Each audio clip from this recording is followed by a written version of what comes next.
यहाँ हम लोग देखेंगे कार्बोक्सिलिक अम्ल बनाने की विधि। कल एक विधि पढ़े थे जिसमें हम लोग कौन सी पढ़े थे कल वाला विधि में? प्राथमिक एल्कोहल से बनाए थे हम लोग क्या चीज? कार्बोक्सिलिक अम्ल। आज दूसरा मेथड हम लोग पढ़ेंगे एल्किल बेंजीन से, यानी एल्किल के साथ क्या जुड़ा रहेगा? जैसे मान लेते हैं एल्किल का बात करेंगे तो CH3 C2H5 C3H7 ये सब क्या है? एल्किल समूह है। कौन समूह है? एल्किल समूह है। अब इस एल्किल के साथ जब बेंजीन को जोड़ देंगे तो बन जाएगा क्या चीज? Alkyl benzene. क्या बनेगा? Alkyl benzene. अब एल्किल बेंजीन ये देखिए आपका कि जैसे मान लेते हैं बेंजीन की बात करेंगे तो बेंजीन में हम लोग देखेंगे इसमें एल्किल जोड़ दिए CH3 तो एल्किल बेंजीन हो गया। इसी तरह से और जोड़ सकते हैं, ये बेंजीन है, ये बेंजीन में जोड़ दिए C2H5 ये भी एल्किल बेंजीन हो गया। इस एल्किल में और बेंजीन जोड़ देंगे C3H7 ये क्या है? Alkyl benzene. तो एल्किल बेंजीन का जब फार्मूला हम लोग सबसे पहले जानेंगे कि एल्किल बेंजीन कहते किसको है, उसके बाद हम लोग बना सकते हैं। ठीक है, तो एल्किल बेंजीन की अभिक्रिया पोटेशियम मैग्नीशियम ऑक्साइड के साथ, पोटेशियम मैग्नीज ऑक्साइड के साथ जब अभिक्रिया कराएंगे KOH के साथ। ठीक है, जब KOH के साथ हीट करते हैं इसको तो यहाँ बेंजीन लिखा था, यानी टोटल जो है वहां पर हम कॉपी कर देते हैं। यहाँ तक ये वाला क्या कर दिए? कॉपी कर दिए, कॉपी हो गया। अब यहाँ से 3 वो हाइड्रोजन है ना, वो हाइड्रोजन भी मुक्त हो जाएगा यानी बाहर निकल जाएगा। और यहाँ पर क्या होता है कि जुड़ता है आपका डबल O, और यहाँ पर एक ये है ना के आकर के यहाँ पर जुड़ जाता है। फिर यहाँ पर जब जल के 3 आयन के साथ, ठीक है, जल का सूत्र होता है H2O, अब उसका 3 आयन के साथ जब इसका अभिक्रिया कराएंगे तो अभिक्रिया कराने के बाद यहाँ पर बनता है क्या चीज? COOH, यानी कि ओइक अम्ल जुड़ता है, कार्बोक्सिलिक अम्ल जुड़ता है बेंजीन के साथ, और एल्किल क्या हो जाता है? साइड हो जाता है, एल्किल विमुक्त हो जाता है। तो इसको हम लोग बोलेंगे बेंजोइक अम्ल। यानी एक प्रकार से यहाँ पर एल्किल बेंजीन से बना दिया हम लोग बेंजोइक अम्ल। और बेंजोइक जो अम्ल है वो कार्बोक्सिलिक समूह का एक यौगिक है। इसी प्रकार से दूसरा एग्जांपल हम लोग ले सकते हैं, जैसे यहाँ पर एल्किल बेंजीन है। अब एल्किल बेंजीन में यहाँ पर देखिए कि एल्किल का थोड़ा लंबा श्रृंखला है, यहाँ पर छोटा श्रृंखला था। अब लंबा श्रृंखला के साथ देखेंगे तो KMnO4 के साथ जब अभिक्रिया कराएंगे पोटेशियम हाइड्रोक्साइड के साथ, तो यहाँ पर पोटेशियम जो है यहाँ पर जुड़ जाएगा।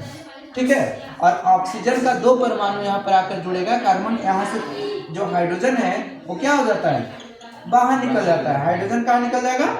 बाहर निकल जाएगा, और यहाँ पर जुड़ेगा डबल O इसलिए जुड़ रहा है क्योंकि यहाँ एल्कोहल है ना, इसके साथ अभिक्रिया हो रहा है। ठीक है, तो यहाँ पर डबल O जुड़ जाएगा, और एक पोटेशियम जो है यहाँ पर जुड़ गया। अब फिर यहाँ पर जल के 3 आयन के साथ जब अभिक्रिया कराएंगे तो यहाँ पर जुड़ जाएगा आपका COOH और बन जाएगा यहाँ बेंजोइक अम्ल।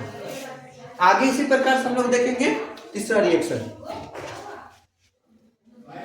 ठीक है, साइनाइड का अभिक्रिया H+ आयन, यानी H+ आयन और OH के साथ जब अभिक्रिया कराते हैं जल की उपस्थिति में, इसका उपस्थिति में, जल की उपस्थिति में, तो यहाँ पर A क्या होता है? कॉपी होता है। इसमें क्या हो रहा है? कॉपी।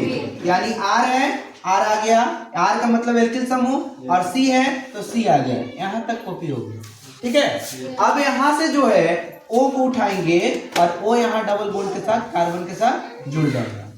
अब O जुड़ गया, अब यहाँ पर N बचा हुआ है ना, तो N भी कॉपी हो जाएगा, यानी यहाँ तक ये कॉपी हो गया। अब यहाँ पर एक H है और एक H यहाँ है। ठीक है, दोनों H मिल करके NH2 बना देगा। यानी यहाँ से क्या हुआ? ये कॉपी कर दिया इतना, कॉपी करने के बाद यहाँ पर यहाँ तक बन गया। अब बनने के बाद यहाँ से एक O उठाए, डबल बॉन्ड के साथ O जुड़ गया है, और यहाँ पर H1 और H2 यानी कि NH2 बन गया। अब फिर से जब पुनः इसका अभिक्रिया कराया जाता है तो अभिक्रिया में हम लोग H+ आयन लेंगे और OH- आयन लेंगे। अब इसको हीट करेंगे, क्या करेंगे? हीट करेंगे, यानी गर्म करेंगे। गर्म करने के बाद क्या होता है कि यहाँ से कॉपी करेंगे हम लोग, एक कॉपी हो जाएगा, ये O है, ये है, तो यहाँ से हो जाएगा आर सी, और ये O जो है वो आगे लिख देंगे, एक O लिखा गया, और यहाँ से OH जो है वो इसको विमुक्त कर दिया, इसको क्या कर देगा, विमुक्त, यानी NH है, NH2 है, अब एक H जुड़ जाएगा तो इधर निकलेगा NH3, क्या निकल जाएगा, NH3, और यहाँ पर बचा OH, तो यहाँ पर जब लिखेंगे RCO और एक OH लिखल है तो OH लिख दिए, अब ये बन गया हमारा क्या, कार्बोक्सिलिक अम्ल। ठीक है, ठीक इसी प्रकार से हम लोग देख सकते हैं एमाइड से, ठीक है।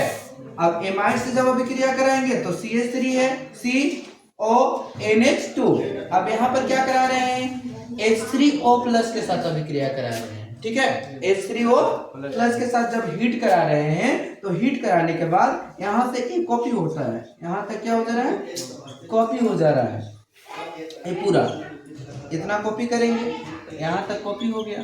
अब कॉपी के बाद यहाँ पर क्या होता है कि यहाँ भी है NH2 है जो, वो यहाँ से एक हाइड्रोजन को लेगा और यहाँ पर बना देगा NH3, अब NH3 बन गया, और यहाँ पर क्या क्या बचा, यहाँ से H निकला है तो यहाँ पर बचा H2O बचा है ना, अब H2O बचा तो यहाँ से एक OH हम लोग निकालेंगे और यहाँ पर जुड़ जाएगा OH, ठीक है। तो एक प्रकार से बन गया एथेनोइक अम्ल। अब इसी प्रकार से हम लोग बेंजीन के साथ करेंगे, ठीक है। अब बेंजीन के साथ जब करवाएंगे तो बेंजीन में हम लोग CONH2 जोड़ दिए, अब यहाँ पर H3O प्लस के साथ क्या करेंगे, अभिक्रिया कराएंगे, यहाँ भी हीट कर रहे हैं यानी गर्म कर रहे हैं, तो गर्म करने के बाद इतना को हम लोग क्या करेंगे, कॉपी करेंगे, इतना क्या हो जाएगा, कॉपी, यानी यहाँ उतार दिए इतना हम लाके, जब इतना यहाँ लाके उतार देते हैं तो यहाँ पर बचा क्या चीज, NH2, अब यहाँ से एक H निकलेगा और यहाँ पर बना देगा NH3, यानी यहाँ 2 था, एक हाइड्रोजन बढ़ेगा तो NH3 हो गया, NH3 बाहर निकल गया, अब यहाँ पर बचा H2O में से हम निकाल देंगे OH और OH को यहाँ पर जोड़ देंगे, यानी यहाँ पर हम लोग को बन गया बेंजोइक अम्ल, ठीक है। इस प्रकार से हम लोग कार्बोक्सिलिक अम्ल को बना सकते हैं, ठीक है।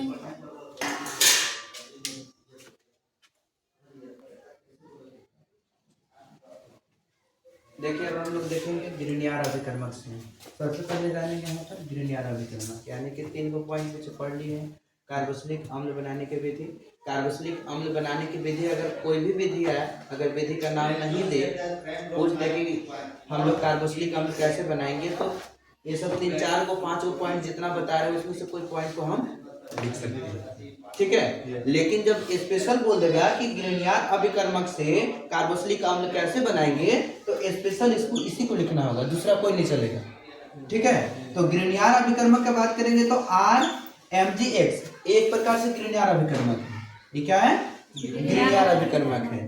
तो ग्रीनियर अभिकर्मक को जब इसके साथ अभिक्रिया कराया जा रहा है तो अभिक्रिया में आपका ड्राई ईथर लिया जा रहा है, शुष्क ईथर जिसको हम लोग बोलते हैं, क्या बोलेंगे, शुष्क ईथर। जब अभिक्रिया कराया जाता है तो यहाँ से देखिए कि R जो है, यहाँ पर ये R हम लिख दिए, R अलग हो जा रहा है एल्किल समूह, ठीक है। और ये जो MgX है, MgX जो है वो यहाँ पर एक O परमाणु के साथ जुड़ जा रहा है, यहाँ पर O के साथ जुड़ रहा है। O जो है कार्बन के साथ कौन कौन से जुड़ रहा है, सिंगल आबंध, यहाँ पर सिंगल आबंध से जुड़ गया, और यहाँ से MgX जो है इसके जस्ट बगल वाला O से जुड़ गया है, यानी कि अब एक O जो है वो डबल बॉन्ड के साथ ऊपर जुड़ा हुआ है, यानी कोई चेंजिंग नहीं है। यहाँ पर बस क्या है, R है, R जो है वो कार्बन के साथ जुड़ गया, R किसके साथ जुड़ गया, कार्बन के साथ जुड़ गया, और यहाँ पर O था एक डबल बॉन्ड के साथ ऊपर जुड़ा हुआ है, और एक O जो है वो सिंगल बॉन्ड के साथ जुड़ जाता है और इसके साथ जुड़ता है MgX, यानी ग्रीनियर अभिकर्मक। जब इसको पुनः अभिक्रिया कराया जाता है किसके साथ, जल के 3 आयन के साथ, ठीक है, यानी H3O प्लस आयन के साथ जब अभिक्रिया कराया जाता है तो यहाँ पर बनता है हमारा क्या, कार्बोक्सिलिक अम्ल।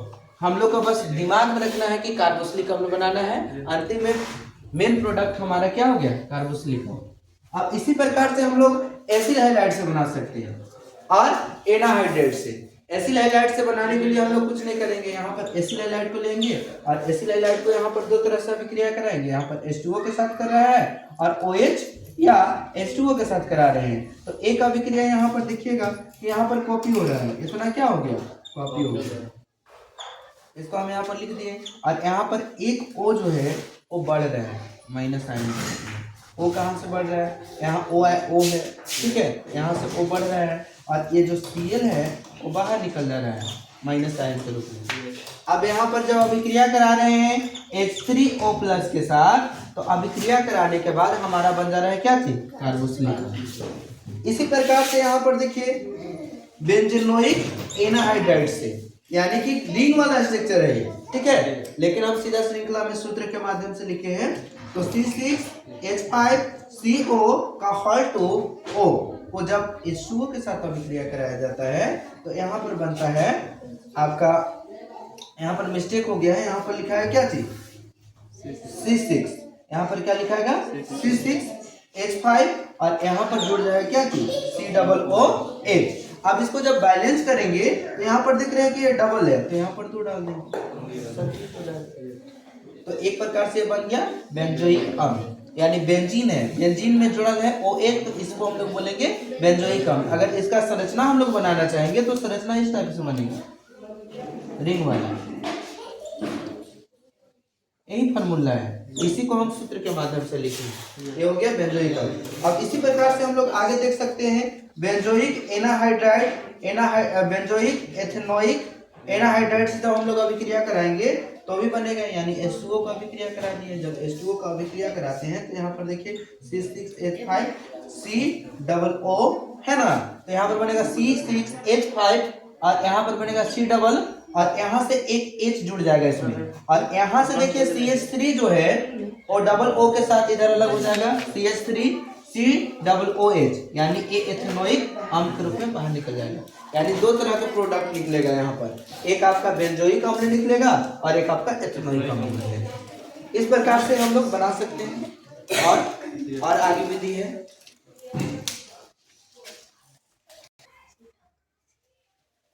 देखिए अब हम आगे देखेंगे 6ठा नंबर, जो कि कार्बोक्सिलिक अम्ल बनाने के NCERT का लास्ट पॉइंट है।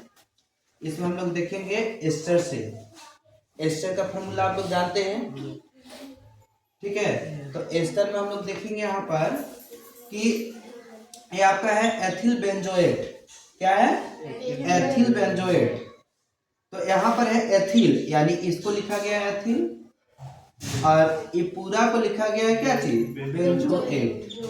अब एथिल बेंजोएट से को अभिक्रिया करा रहे हैं H3O+ के साथ, तो अभिक्रिया कराने के बाद यहाँ पर बनता है बेंजोइक अम्ल। अब बेंजोइक अम्ल कैसे बनेगा, तो यहाँ पर है ऐसे बेंजोएट है, बेंजोएट को हम अलग लिख देंगे, बेंजोएट को क्या करेंगे, अलग लिख देंगे। यहाँ से बेंजोएट है, ये क्या है, बेंजोएट, और C2H5 को क्या कर दिए, बाहर निकाल दिए। C2H5 क्या हो गया, बाहर निकल गया। अब यहाँ से 3 गो H है और O एक है, तो एक H को अब निकालेंगे यहाँ से, तो यहाँ लगा देंगे, यानी हमारा बन जाएगा बेंजोइक अम्ल। अब बेंजोइक अम्ल मुख्य उत्पाद है, तो मुख्य उत्पाद को ज्यादा हम लोग टारगेट करते हैं। अब यहाँ पर देखिए साथ में निकल रहा है क्या चीज, OH, यानी एल्कोहल। अगर आपको पूछ दे कि एथिल बेंजोएट से एल्कोहल कैसे बनाएंगे, तो उसमें भी इसका यूज कर सकते हैं आप, ठीक है। कि आपका एथिल बेंजोएट को लेंगे, साथ में एक बेंजोइक अम्ल निकल जाएगा, और साथ में इधर एल्कोहल भी बन रहा है, यानी एल्कोहल का जब उत्पादन पूछे तब भी ये रिएक्शन चलेगा, और कार्बोक्सिलिक अम्ल का उत्पादन पूछे तो भी ये रिएक्शन चलेगा, दोनों में चलेगा, ठीक है। अब यहाँ पर देखेंगे कि स्पेशल जब बोलेगा कि एस्टर से बनाना है, तो एस्टर से बनाने के लिए एस्टर से आप बेंजोइक अम्ल भी बना सकते हैं, यानी कार्बोक्सिलिक अम्ल भी बना सकते हैं, और एल्कोहल भी बना सकते हैं। इसी प्रकार से आगे देखिए एथिल ब्यूटेनोएट से, यानी ब्यूटेनोएट से बनाएंगे, तो ब्यूटेनोएट का बात करेंगे तो 1 कार्बन 2 कार्बन 3 कार्बन और 4 कार्बन, यहाँ से ये ब्यूटेनोएट है, ये क्या है, ब्यूटेनोएट। और एथिल जो है यहाँ से है, खंड खंड में जब तोड़ के हम लोग समझेंगे तो बहुत आसानी से समझ सकते हैं। ये हो गया ब्यूटेनोएट। ब्यूटेनोएट को हम क्या करेंगे, यहाँ पर लिख देंगे, ये ब्यूटेनोएट हो गया, ठीक है। अब ब्यूटेनोएट में अब यहाँ पर इस सोडियम के साथ अभिक्रिया कराया जा रहा है, किसके साथ कराया जा रहा है, सोडियम हाइड्रोक्साइड, यानी कि एक प्रकार के क्षार है। तो जब यहाँ पर अभिक्रिया कराया जाता है तो यहाँ तो H है नहीं, H नहीं ना है, एल्कोहल तो बनेगा ही। जब एल्कोहल बनेगा तो OH यहाँ पर है और यहाँ C2H5 है, तो C2H5 इधर हम लोग लिख दिए और OH जो है यहाँ पर जुड़ जाएगा, यानी कि एक स्टेप में हम लोग को एल्कोहल मिल जाएगा। ठीक है, जब एथिल ब्यूटेनोइड से अभिक्रिया करा रहे हैं तो पहला स्टेप में हम लोग को मिल जा रहा है एल्कोहल, यानी एल्कोहल बनाना होगा तो एल्कोहल बनाने के लिए इसका यूज करेंगे तो एक स्टेप में ही बन जाएगा। लेकिन जब हम लोग बात करेंगे कार्बोक्सिलिक अम्ल का तो यहाँ पर सोडियम के साथ अभिक्रिया कराया जा रहा है, यानी सोडियम जो है यहाँ पर जुड़ जाएगा, तो इसका नाम क्या हो जाएगा? सोडियम ब्यूटेनोइड। इसका नाम क्या हो जाएगा? ब्यूटेनोइड।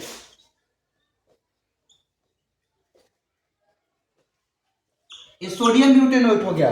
अब पुनः सोडियम ब्यूटेनोइड को यानी कि दूसरा चरण में, पहला चरण में तो हम लोग को एल्कोहल प्राप्त हुआ, अब सोडियम ब्यूटेनोइड को फिर से अभिक्रिया कराएंगे। ये सोडियम ब्यूटेनोइड है, सोडियम ब्यूटेनोइड को H3O+ के साथ जब अभिक्रिया कराया जाता है तो अभिक्रिया के बाद यहाँ पर सोडियम जो है वो सोडियम अलग निकल जाएगा और यहाँ से 3 गो हाइड्रोजन है ना, 3 गो हाइड्रोजन में से एक हाइड्रोजन निकलेगा, यानी यहाँ लिखा जाएगा ये वाला, ये क्या है? ब्यूटेनोएट। ब्यूटेनोएट को हम यहाँ पर कॉपी कर देंगे, ये ब्यूटेनोएट हो गया। ठीक है, और यहाँ से एक H निकलेगा, यहाँ पर जुड़ जाएगा NH और बन जाएगा ब्यूटेनोइक अम्ल, यानी हम लोग को जो बनाना था वो मिल गया। इस प्रकार से हम लोग एल्कोहल भी बना सकते हैं इसके माध्यम से और कार्बोक्सिलिक अम्ल भी बना सकते हैं।